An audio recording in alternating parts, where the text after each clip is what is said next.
આજના દિવ્ય સત્સંગમાં મનુષ્યની ભીતર રહેલી અનંત શક્તિઓનું રહસ્ય જાણીશું. આ વિશ્વ બ્રહ્માંડમાં એક મનુષ્ય દેહ જ છે જેની ભીતર અનંત શક્તિઓ છુપાયેલી છે, અનંત રહસ્યો છુપાયેલા છે. પણ તે શક્તિઓ, તે રહસ્યો, તે ગુણો તમારી ભીતર સુષુપ્ત અવસ્થામાં પડેલા છે અને એની ઉપર માયાના ભેદ, ભ્રમણા, ભ્રાંતિઓના વાદળો છવાઈ ગયા છે. એટલે એ ભીતરનો પ્રકાશ દેખાતો નથી, એ ભીતરનો પ્રકાશ ફેલાતો નથી, જેના કારણે તમારા જીવનમાં અંધકાર રહે છે, તમારા જીવનમાં અજ્ઞાન રહે છે, તમારા જીવનમાં દુઃખ રહે છે, તમારા જીવનમાં દર્દ રહે છે, તમારા જીવનમાં પરેશાની રહે છે, તમારા જીવનમાં આદિ વ્યાધિ અને ઉપાધિ રહે છે. કેમ કે હજુ એ વાદળો હટ્યા નથી. આ વર્તમાન સમયમાં જે જીવંત સદગુરુ છે તે જીવંત સદગુરુનું કાર્ય તમને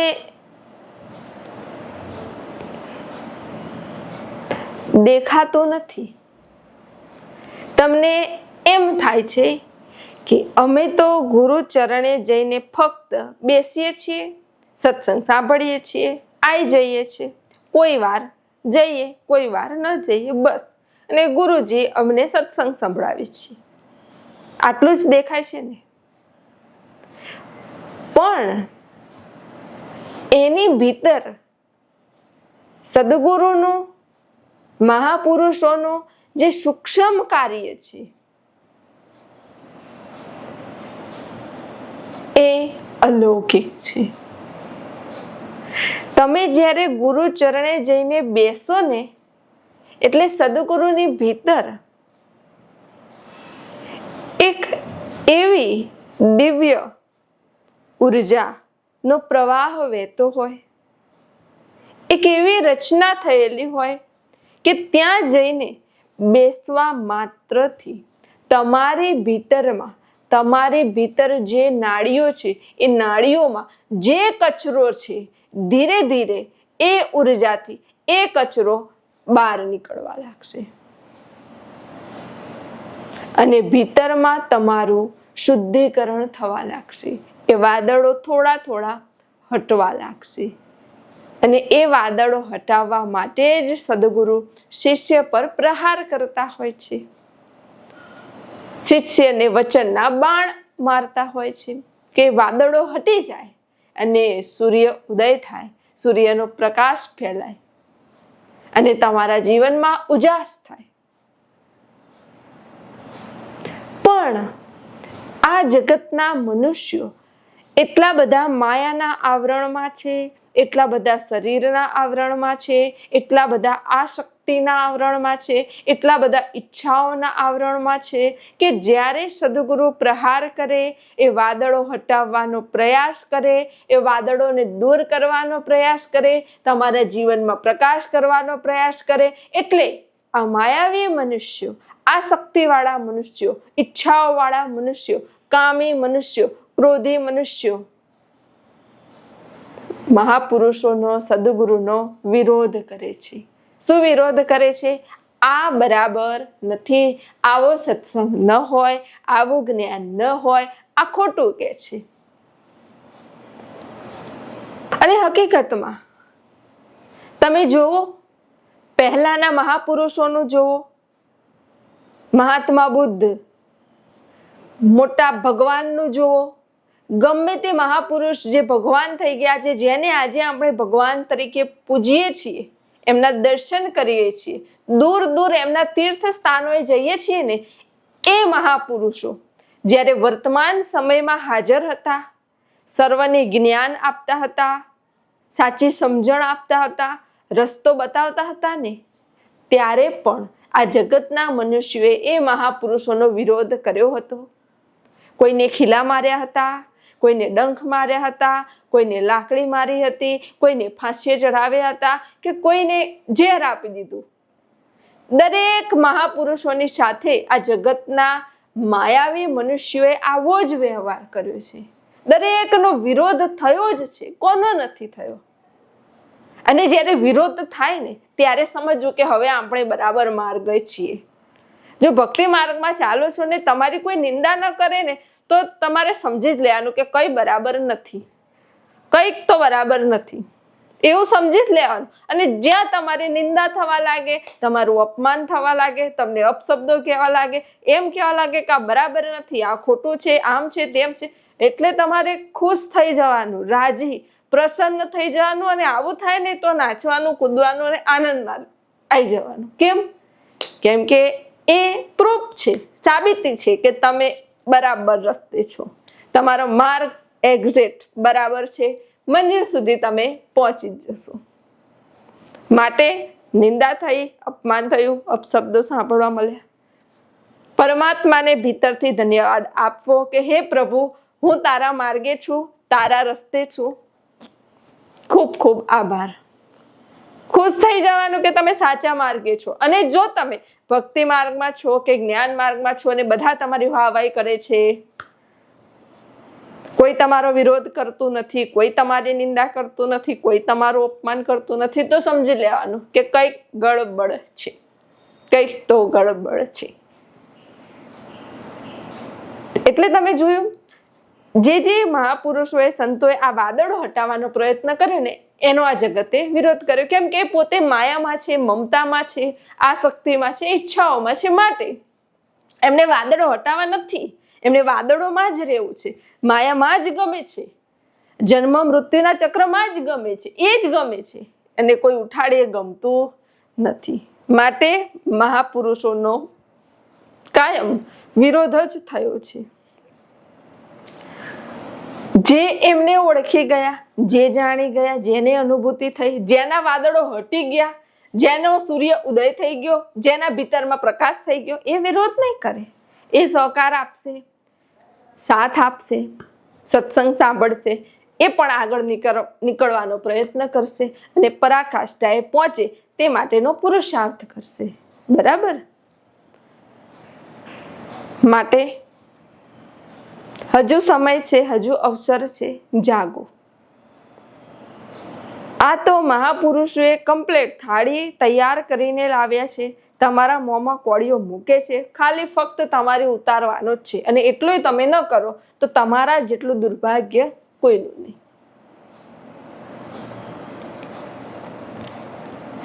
આવા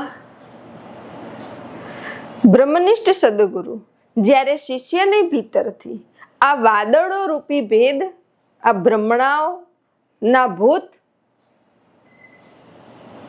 આ વેમ દૂર કરે, દ્વૈત દૂર કરે, અને જ્યારે ભીતરમાં અદ્વૈત આત્મતત્વનો પ્રકાશ થાય, ત્યારે શિષ્યની ભીતર આત્મજ્ઞાન પ્રગટ થાય છે. અને આત્મજ્ઞાન પ્રગટ થાય ત્યારે તેના જીવનમાં, તેના માર્ગમાં સ્થિરતા આવે છે, એકાગ્રતા આવે છે. અને જ્યારે સ્થિરતા આવે, એકાગ્રતા આવે, ત્યારે તેના જીવનમાં નિર્ભયતા આવે. અને જ્યારે જીવનમાં નિર્ભયતા આવે, ભક્તિ માર્ગમાં નિર્ભયતા આવે, ત્યારે જ શિષ્ય આ માર્ગે પોતે પણ નીકળી જાય છે અને બીજાઓને પણ તારવા માટે સક્ષમ બને છે. એક કિશન નામનો નાનો બાળક હતો, 10 વર્ષનો. એને પેઇન્ટિંગનો બહુ શોખ, ચિત્ર દોરવાનો બહુ શોખ, રંગ પૂરવાનો બહુ શોખ, અને પેઇન્ટિંગનો માસ્ટર. એટલો સરસ પેઇન્ટિંગ બનાવે, એટલું સરસ અંદર રંગ પૂરે કે એમ લાગે કે જીવતું છે. આ પહાડ દોર્યા હોય તો એમ થાય કે જીવંત છે. પક્ષી ઉડતા દોર્યા હોય, રંગ પૂર્યા હોય તો એમ થાય જીવંત છે. નદી દોરી હોય ખળખળ તો એમ થાય કે આ જીવંત નદી છે. એવું તેનું ચિત્ર, એવા તેના કલર અને એવી તેની આવડત. પણ એ કિશન એક રૂમમાં રહે, એ રૂમમાં ચિત્ર દોરે, રંગ પૂરે અને એ ચિત્રને દિવાલ પર લટકાવી દે. હવે આ કિશનના મનમાં એક ડર હતો, એક બીક હતી કે આ ચિત્ર મારું આ જગતના મનુષ્યો જોશે અને એમ કહેશે કે આ તો નહીં સારું, કેવું બનાવ્યું, મારો મજાક ઉડાવશે, મારી હાંસી ઉડાવશે, કે એમ કહેશે કે આ તો કેવું બનાવ્યું ને હસશે મારી ઉપર. એવું કરશે આ જગત. તો આ કિશન જગતથી બીતો હતો, બહુ બીતો. એટલે પેન્ટિંગ દોરે, રંગ પૂરે પણ કોઈને બતાવે નહીં, બસ એક રૂમમાં જ મૂકી રાખે. બહુ ભય એને જગતથી. અને એ જગતના ભયના કારણે જ તે તેની કલાને પણ બહાર લાવતો ન હતો અને મનમાં ને મનમાં ઘૂંટાતો રહેતો હતો. હવે અચાનક એક દિવસ એવું થયું કે ગામમાં ચિત્રકલાનું મોટું કોમ્પિટિશન, પ્રતિયોગિતા યોજાય કે જેને જેને ભાગ લેવો હોય એ લઈ શકે. હવે બીજા બાળકોએ પણ ભાગ લીધો. કોઈને ખબર તો હતી નહીં કે કિશન આવું સરસ પેન્ટિંગ બનાવે છે. તો કિશને પણ ભાગ લીધો. એટલે બધા હસવા લાગ્યા કે આ શું પેન્ટિંગ બનાવશે, આને શું આવડશે. હવે આ સાંભળીને કિશન થોડો ગભરાઈ ગયો. પ્રતિયોગિતાનો દિવસ આવ્યો, બધાએ પેન્ટિંગ બનાવી, રંગ પૂર્યા. કિશને પણ પેન્ટિંગ બનાવી, રંગ પૂર્યા, પણ તેનું પેન્ટિંગ બરાબર બન્યું નહીં, રંગ બરાબર પૂરાયા નહીં. કેમ કે તે જગતથી બીતો હતો, જગતના વિચાર કરતો હતો કે કોઈ શું કહેશે, કોઈને શું લાગશે, કોઈ સારું કહેશે, કોઈ નરસું કહેશે, કોઈ આમ કહેશે, કોઈ તેમ કહેશે. બસ તેનું ચિત્ત જગતમાં જ હતું, જગતના વિચારોમાં જ હતું અને એના કારણે જ તેનું કાર્ય બરાબર થયું નહીં, તેને સફળતા મળી નહીં અને તેની પેન્ટિંગ પણ સારી બની નહીં અને એ પ્રતિયોગિતામાં તે હારી ગયો અને બીજો તેનો જે મિત્ર હતો એ જીતી ગયો. તે ઘરે ગયો. ઘરે જઈને તેની પેન્ટિંગ જોઈ, તેની ચિત્રકલા જોઈ અને એ જોઈને ખૂબ તે રડવા લાગ્યો કે હું આટલું સરસ પેન્ટિંગ બનાવું છું, આટલા સરસ કલર પૂરું છું ને હું હારી ગયો, હું હારી ગયો. આ દુનિયાના વિચાર કરીને હું હારી ગયો. એમ કરી તે ખૂબ ધ્રુસકે ને ધ્રુસકે રડવા લાગ્યો. હવે થાય શું? અંદર તો કલા હતી, શક્તિ હતી, ઉર્જા હતી, આવડત હતી, બધું હતું, પણ જગતથી બીતો હતો. તો શું થાય? એટલામાં કિશનને મનમાં થયું કે મારે કંઈક રસ્તો તો ગોતવો જ પડશે. એટલામાં એનો એક મિત્ર આવ્યો કે કિશન શું થયું? કિશને વાત કરી કે આવી આવી વાત છે, હું શું કરું? એના મિત્રએ કીધું કે આ ગામની બહાર એક ગુરુજી છે, એ બેસે છે, તું એમને જઈને પૂછ, એ તને કંઈક રસ્તો, કંઈક માર્ગ બતાવશે. અમે પણ એ સ્વામીજી જોડે જઈએ છીએ, સત્સંગ સાંભળીએ છીએ. કિશને કીધું એમ. કિશન જાય છે સદગુરુ પાસે, ગુરુજી પાસે જઈને બેસે છે, દંડવત પ્રણામ કરે છે અને બધી વાત કરે છે. સદગુરુએ કીધું કે આ જગત શું કહેશે, શું નહીં, એની તરફ જો તું વિચાર રાખીશ તો જીવનમાં ક્યારેય આગળ વધી શકીશ નહીં. તું તારામાં, તારા કાર્યમાં એકાગ્રતા રાખ, સ્થિરતા રાખ અને તારું કાર્ય આત્મવિશ્વાસથી કર તો તને સફળતા અવશ્ય મળશે. હવે પ્રતિયોગિતા આવે ત્યારે કોઈનો વિચાર ન કરીશ, ફક્ત તારા કાર્ય પર ધ્યાન આપતું જો, તારો નંબર આવશે. મહાપુરુષની આટલી વાત સાંભળી અને કિશનને બરાબર ઉર્જા આવી ગઈ, આત્મવિશ્વાસ આવી ગયો. કેમ કે ગુરુએ નાભી ચક્ર ખોલી દીધું, હૃદય ચક્ર ખોલી દીધું, વિશુદ્ધ ચક્ર ખોલી દીધું, રચનાત્મક શક્તિઓ ખોલી દીધી, એ નિર્ભયતા લાવી દીધી થોડા જ સમયમાં. અને કિશન ઘરે ગયો અચાનક જ તેના ભીતરમાં એકદમ આત્મવિશ્વાસ, આનંદ આવવા લાગ્યો અને થોડા દિવસ બાદ ગામમાં ફરીથી પ્રતિયોગિતા યોજાઈ. કિશને ભાગ લીધો. આ વખતે ગુરુના વચન, ગુરુના શબ્દો ધ્યાનમાં રાખીને કોઈની તરફ કોઈ શું બોલે છે, શું કહે છે, શું નહીં, કશું જ ધ્યાન ના આપ્યું. ફક્ત તેને તેની ચિત્ર ઉપર, તેના કલર ઉપર, પેન્ટિંગ ઉપર ધ્યાન આપ્યું અને એવી સરસ પેન્ટિંગ બનાવી, એવા સરસ રંગ પૂર્યા કે તેનો નંબર પણ આવ્યો, શહેરમાં પણ તેનો નંબર આવ્યો અને ખૂબ આગળ તેની પેન્ટિંગ લાખો રૂપિયામાં વેચાઈ. અને કિશન ખૂબ રાજી થઈ ગયો, ખૂબ ખુશ થઈ ગયો કે ઓહો, મારી કલા, મારી રચના આજે આટલી નિર્ભયતાથી હું રજૂ કરી શક્યો, પ્રગટ કરી શક્યો અને હું આગળ આવ્યો, એના માટે હું ખૂબ ખુશ છું, આનંદિત છું. અને તરત જ ગુરુજીના ચરણે જાય છે, પ્રણામ કરે છે અને આશીર્વચન લે છે. ક્યારે થયું? જ્યારે નિર્ભયતા આવી ત્યારે. આ વાત ફક્ત કિશનની નથી, આ વાત આધ્યાત્મિક માર્ગમાં ચાલતા, ભક્તિ માર્ગમાં ચાલતા દરેક શિષ્યની છે. શિષ્ય જો ભક્તિ માર્ગમાં હોય, આધ્યાત્મિક માર્ગમાં હોય અને ગુરુ ચરણે જાય, ગુરુ સત્સંગમાં જાય, ગુરુના વચને ઊભો રહે, ગુરુ કહે તે સાધના પદ્ધતિથી તે ચાલે, તે પોતાના જીવનમાં એ સત્સંગને આત્મસાત કરે, ત્યારે જો શિષ્ય આ જગતનું સાંભળશે કે બરાબર નથી, આ ખોટું છે, આખી દુનિયા આમ કરે છે અને તું આમ કરે છે, કોઈ એમ કહે છે કે ભગવાન મંદિરમાં છે, કોઈ કહે છે ભગવાન અહીંયા છે અને તું કહે છે કે ભગવાન મારી અંદર છે, પરમાત્મા મારી અંદર છે અને તું પોતે આટલો બધો જાગૃત થઈ ગયો છે, આટલું બધું સત્સંગ, આત્મજ્ઞાન તારી ભીતર પ્રગટ થઈ ગયું છે, આ કેવી રીતે થયું? કંઈક લાગે છે, આવું અચાનક કેવી રીતે થઈ જાય? આ તે કયા સત્સંગમાં જાય છે? દર રવિવારે, દર પૂનમે કોના ચરણે જાય છે? આવું તો કઈ હોતું હશે, ગુરુ તો કઈ ભગવાન હોતા હશે, ગુરુમાં તો કઈ પરમાત્માના દર્શન થતા હશે. આવી જગતની વાતો, આવા જગતના શબ્દો સાંભળીને જે શિષ્ય રૂમમાં પુરાઈ જાય, એટલે ભક્તિ માર્ગ, આધ્યાત્મિક માર્ગ, ગુરુદ્વાર છોડી દે અને બસ રૂમમાં બેસી જાય કે મને જગતથી બીક લાગે છે, જગતના મનુષ્યો શું કહેશે, મારી શું વાતો કરશે, કે આ તો આવો થઈ ગયો છે, મોટો ભક્ત થઈ ગયો છે, મોટો ગુરુનો બાળક થઈ ગયો છે, આમ થઈ ગયો છે, તેમ થઈ ગયો છે, શું કહેશે, શું કહેશે, અને જગતથી બી જાય. જગતથી બી જાય ને એ ભવસાગરમાં ડૂબી જાય. જે જગતથી બી જાય એ ભવસાગરમાં ડૂબી જાય. તમે વિચારો, તમારી બુદ્ધિના કબાટ ખુલેલા છે, જરા વિચારો, મનન મંથન ચિંતન કરો.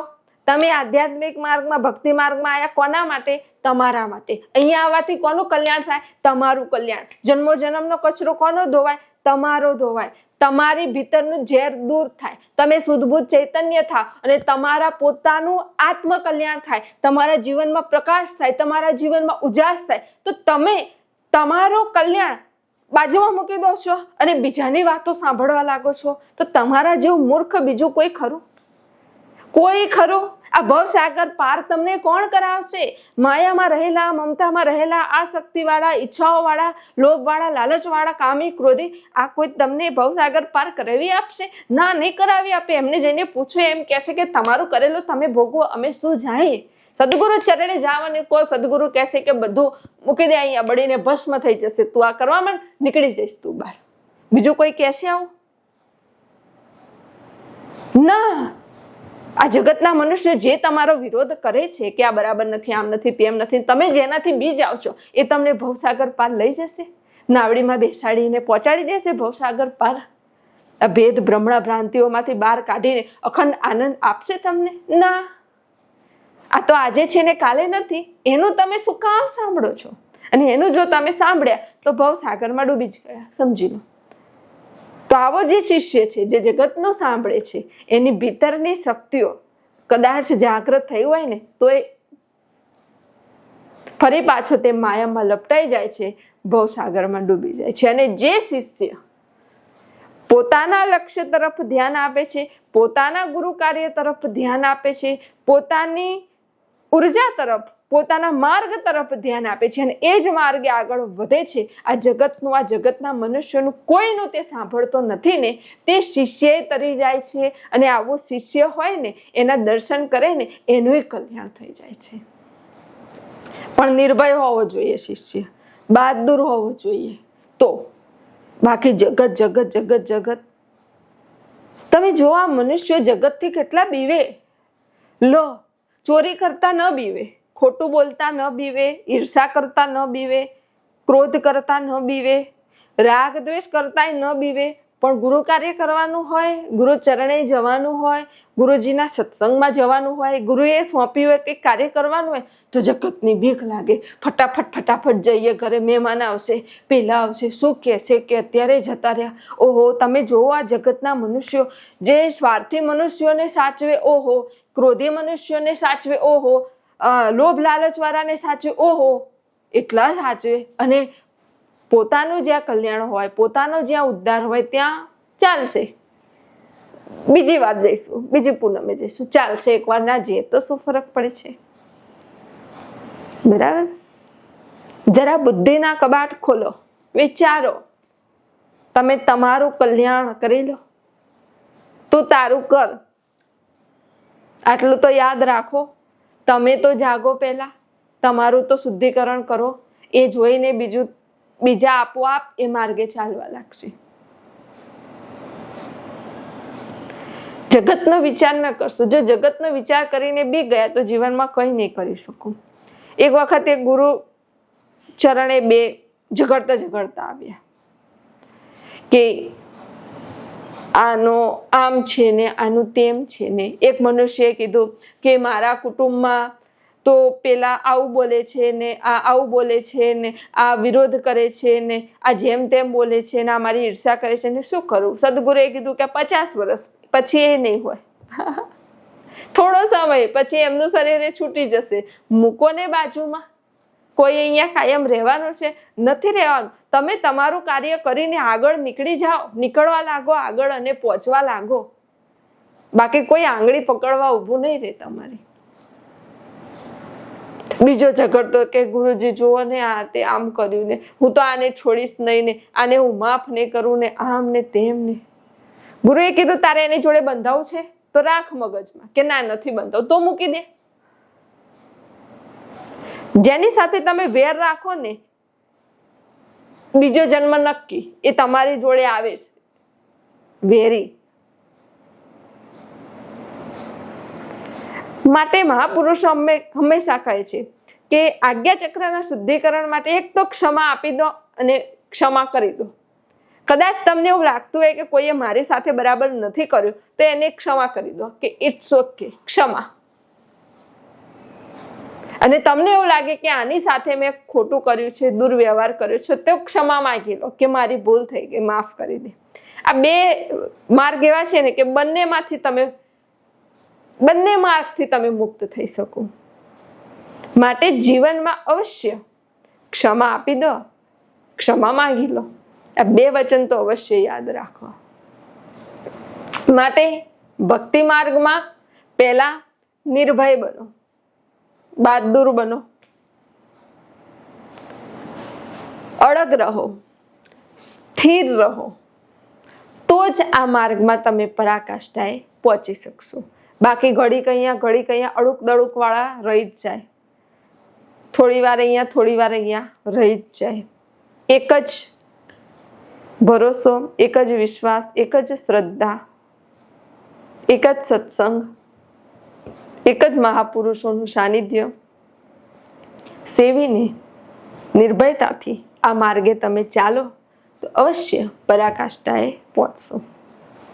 આપ સર્વના હૃદયમાં બિરાજમાન પરમાત્માને પ્રણામ.